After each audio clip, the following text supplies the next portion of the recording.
Vous avez souvent entendu prononcer le mot shunt sans forcément savoir exactement à quoi cela correspondait. Je vais donc vous l'expliquer.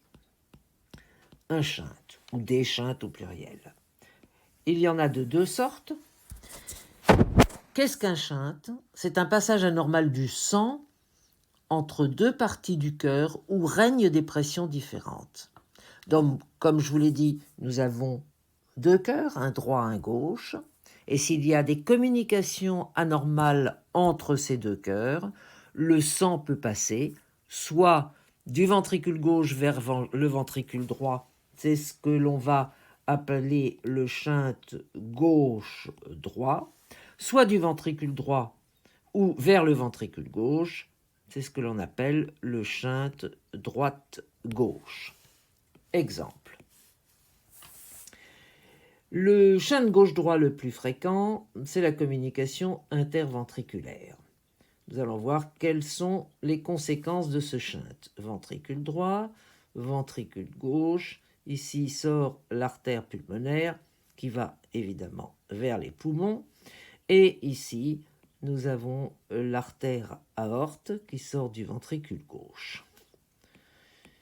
Oreillette gauche, ventricule droit. Eh bien, lorsqu'il existe une communication, et nous prendrons l'exemple de la CIV parce que c'est la plus fréquente, une communication anormale entre le ventricule droit et le ventricule gauche, quel va être le sens du passage du sang?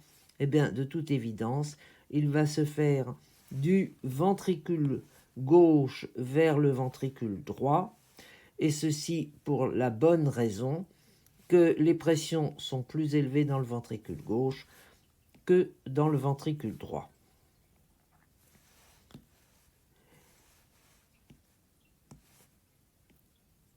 C'est le shunt gauche-droite. À l'inverse, toujours notre même silhouette cardiaque, pardon de la faire en rouge, notre même silhouette cardiaque, ventricule gauche, ventricule droit, une communication anormale, prenons toujours la CIV, c'est la plus courante, et imaginons qu'ici, on ait un rétrécissement à l'origine de l'artère pulmonaire. Que va-t-il se passer? Eh bien, le sang ayant du mal à passer dans les poumons, puisque l'artère pulmonaire est rétrécie, et trouvant ici un trou, un passage, une communication large, que fait le sang? Eh bien, évidemment, il va passer comme ceci du ventricule droit vers le ventricule gauche. Et ça, c'est ce qu'on appelle un shunt droit, puisque le ventricule droit est ici et le ventricule gauche est là. C'est le shunt droit-gauche. Dans le premier cas, nous avons des enfants qui sont de coloration normale, puisque c'est bien du sang rouge qui va passer dans l'aorte. Le sang n'est pas pollué.